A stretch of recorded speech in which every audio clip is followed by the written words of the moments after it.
Friends, welcome to our channel Dhanshika lifestyle. இன்றைக்கி என்ன வேணும், சாம்பார் சாப்பாடு எப்படி செய்யறத பார்க்க போகிறோம். வாங்க வீடியோக்குள்ளே போகலாம். அதுக்கு முன்னாடி என்னோடய சேனலை ஃபஸ்ட்டு பார்க்குறீங்க, சப்ஸ்கிரைப் பண்ணிக்கோங்க, பெல் பட்டன் டச் பண்ணிவிட்டுருங்க. இப்போது 2 கப்பு அரிசி, சாப்பாடு அரிசி, துவரம்பருப்பு 1 கப், 2 கப்பு, பாசிப்பருப்பு 1/2 கப்பு, மஞ்சத்தூள் சேர்த்துக்கோங்க. ஓகேங்களா, இது எல்லாம் மூணுத்தையும் ஊற வச்சு எடுத்துக்கோங்க. அதுக்கப்புறம் குக்கரில் போட்டுக்கோங்க. போட்டுட்டு 7 கப்பு தண்ணி, ஓகேங்களா, அளவு எடுத்து 7 கப்பு தண்ணி ஊற்றிக்கோங்க. ஊற்றிட்டு அதுக்கப்புறம் மஞ்சத்தூள் 1 டீஸ்பூன் மஞ்சத்தூள் போட்டுக்கோங்க. மஞ்சத்தூள் போட்டு க்ளோஸ் பண்ணி கேஸ் ஆன் பண்ணிவிட்டு குக்கர் க்ளோஸ் பண்ணி வச்சுக்கோங்க மேலே. ஓகேங்களா, க்ளோஸ் பண்ணிவிட்டு விசில் போட்டுக்கோங்க. நெக்ஸ்ட்டு ஒரு கடாய் வச்சுக்கோங்க. கடாய் வச்சுட்டு 4 ஸ்பூன் எண்ணெய், 4 ஸ்பூன் எண்ணெய், ஓகேங்களா, அவங்க வீட்டுக்கு எப்படி ஏற்ற மாதிரி ஊற்றிக்கோங்க. நல்லா எண்ணெய் காயணும். இப்போ காஞ்ச பிறகு நல்லா காயணும். எண்ணெய் காய்ஞ்சாதான் சின்ன வெங்காயம் போட்டுக்கோங்க. சின்ன வெங்காயம் போட்டுக்கிட்டு நல்லா மெரூன் கலராக ஆகணும். அந்த மாதிரி சின்ன வெங்காயம் பொரியணும், வதக்கணும். பொரியணும்ல, நல்லா வதக்குங்க. மெரூன் கலராக ஆகிற மாதிரி நல்லா வதக்கிட்டு அப்போ தான் அந்த எண்ணெய் அதுக்குள்ளே போய் வேகும். அதே மாதிரி நம்ம சாப்பிடும் போது கருக்கு முறுக்குன்னெலாம் இருக்காது. ஓகேங்களா, இது நல்லா மெரூன் கலராக ஆகணும். அதுக்குன்னு தீயை விட்டுறாதீங்க. ஓகேங்களா, இந்த மாதிரி ஸ்டேஜில் வரணும். அதுக்கப்புறம் தக்காளி, 1 தக்காளி போட்டுக்கோங்க. ஒரு தக்காளி இல்லை 1.5 தக்காளி போட்டு நல்லா வதக்குங்க. ஓகேங்களா, நல்லா வதக்கி எடுத்துக்கோங்க. எடுத்துட்டு நெக்ஸ்ட்டு இதில் இருக்கிற தண்ணியெல்லாம் இதுவாகணும், ட்ரை ஆகணும். இது நல்லா வதக்கி ட்ரை ஆகிடுச்சு. இப்போது கத்திரிக்காய், கேரட்டு, பீன்ஸ் 3த்தையும் போட்டு நல்லா வதக்கக்கூடாது. அதுக்கப்புறம் குடமிளகா, சொரக்காய் 4த்தையும் போட்டு நல்லா வதக்கிக்கோங்க. ஓகேங்களா, இந்த லிஸ்ட்டெலாம் நான் டிஸ்கிரிப்ஷன் பாக்ஸில் கொடுத்துட்றேன். வேணும்னா அதை போய் பார்த்து நீங்கள் செய்யுங்க. ஓகேங்களா,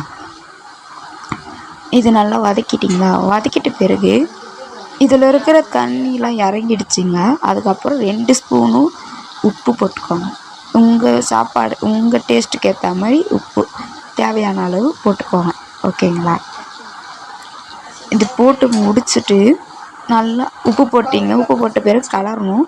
அப்புறம் 1 ஸ்பூன் மஞ்சள்தூள் போட்டுக்கோங்க. மஞ்சள்தூள் போட்டு இன்னும் கொஞ்சம் கலரி விட்டுருங்க. அப்போ தான் பார்க்குறதுக்கு நல்லாயிருக்கும். ஓகேங்களா, மஞ்சள் பூசணும் மங்கற்கரமாக இருக்கும் சொல்லுவாங்களா, அதே மாதிரி மஞ்சள் போட்டால் நல்லா ஒரு பார்க்குறதுக்கு பாசிட்டிவாக தெரியும். ஓகேங்களா, ஸோ நல்லா கலரி விட்டுக்கோங்க. இது கலரை நம்மக்கிட்ட அதில் இருக்கிற தண்ணியெல்லாம் ட்ரை ஆகிடும். அப்புறம் தனி மிளகாத்தூள், அப்புறம் சாம்பார் பொடி போட்டுக்கோங்க. தனி மிளகாத்தூள் 1 டீஸ்பூனு, சாம்பார் பொடி ஒரு கரண்டி, அப்புறம் தனியாத்தூள் 1 கரண்டி போட்டுக்கோங்க. நல்லா அதை கலருங்க. உங்கள் காரத்துக்கு ஏற்ற மாதிரி போட்டுக்கோங்க. ஓகேங்களா, உங்கள் டேஸ்ட்டுக்கு ஏற்ற மாதிரி போட்டு, இது எங்கள் டேஸ்ட்டுக்கு ஏற்ற மாதிரி போட்டது. ஓகேங்களா, இது போட்டு நல்லா கலரிக்கோங்க. கலரி முடிச்சுட்டு ஒரு நெல்லிக்காய் சைஸ் புளி எடுத்து ஃபஸ்ட்டு ஊற வச்சுருங்க. புளியை கரைச்சி அதை கலர்றீங்களா அதில் ஊற்றிக்கோங்க. அதுக்கு புளி ஊற்றினா தான் டேஸ்ட்டாக இருக்கும். இன்னும் நல்லா இது கலரிக்கோங்க. கலரி முடிச்சுட்டு இப்போ புளி ஸ்மெல்லு வரும்ல, ஸோ அதனால் கலரி வச்சு அதுக்கப்புறம் 1 கப்பு தண்ணி எடுத்து அந்த புளி ஊற்றணும்ல அது மேலே ஊற்றி இந்த குழம்பு கொதிக்க விடணும்.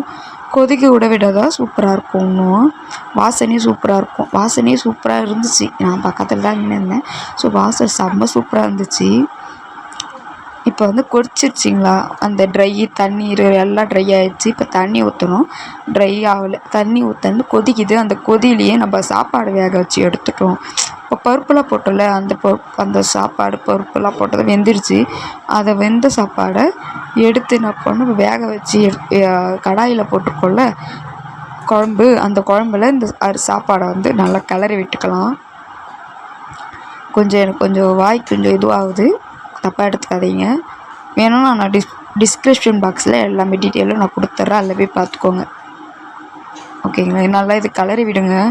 அப்போ தான் சூப்பராக இருக்கும். கலரி விட நம்மளுக்கு கொஞ்சம் டேஸ்ட்டு கிடைக்கும். ஓகேங்களா, இதில் இருக்கிற எல்லா இதுவும் அந்த சாப்பாடில் இறங்கிடும். ஓகேங்களா,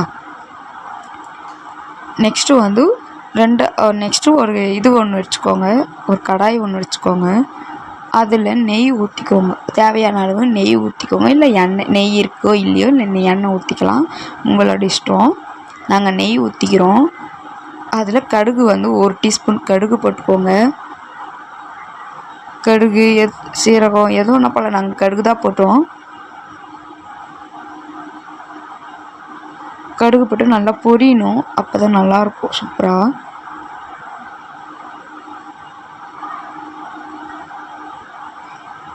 பொரிஞ்ச பிறகு பூண்டு காஞ்ச மிளகா போட்டுக்கோங்க. இது நல்லா ஸ்லோ ஃப்ளேமை எது செஞ்சாலும் லோ ஃப்ளேமை வச்சுருங்க, தீஞ்சிச்சுன்னா நல்லா இருக்காது. ஸோ நம்ம பூண்டு காஞ்ச மிளகா முந்திரி கருவேப்பிலை போட்டு நல்லா பொரிய விடணும்.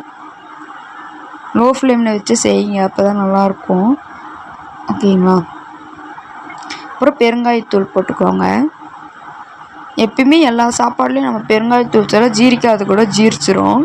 ஸோ நம்ம பெருங்காயத்தூள் போட்டு நல்லா கிளறி விட்டுக்கலாம். கிளறி விட்ட பிறகு இதை நல்லா லோ ஃப்ளேமில் வச்சு செய்யணும், ஃபீடாக வச்சிடாதீங்க. இப்போ லாஸ்ட்டாக டைமில் மட்டும் ஃபீடாக லைட்டாக வச்சு நல்லா இதுவாகணும்ல, ஸோ அதனால் நம்ம ஃபீடாக லைட்டாக வச்சுக்கலாம். ஃபீடாக வச்சுட்ட பிறகு இது நல்லா இதுவாகிடும், நல்லா வதங்கிடும். இப்போ வந்து ஸ்டவ் ஆஃப் பண்ணிவிட்டு சாப்பாடு வந்து இது பண்ணி வச்சுருக்கோம் நாங்கள், ஃபஸ்ட்டே வச்சுட்டோம்ல, அதில் வந்து இதை வந்து ஊற்றிடலாம். ஊற்றிட்டு இதை வந்து நல்லா கிளறி விட்டுக்கலாம். கிளறி விட்டு லாஸ்ட்டாக என்ன பண்ணுறீங்க, கருவேப்பிலை கொத்தமல்லி போட்டு ஃபினிஷ் பண்ணிக்கோங்க. அதே மாதிரி என்னோடய சேனலுக்கு யாராவது ஃபஸ்ட்டு சப்ஸ்கிரைப் பண்ணாமல் இருக்கிறது சப்ஸ்கிரைப் பண்ணிவிட்டு பெல் பட்டனை டச் பண்ணிவிட்டுருங்க ஃப்ரெண்ட்ஸ். ஓகே, பாய்.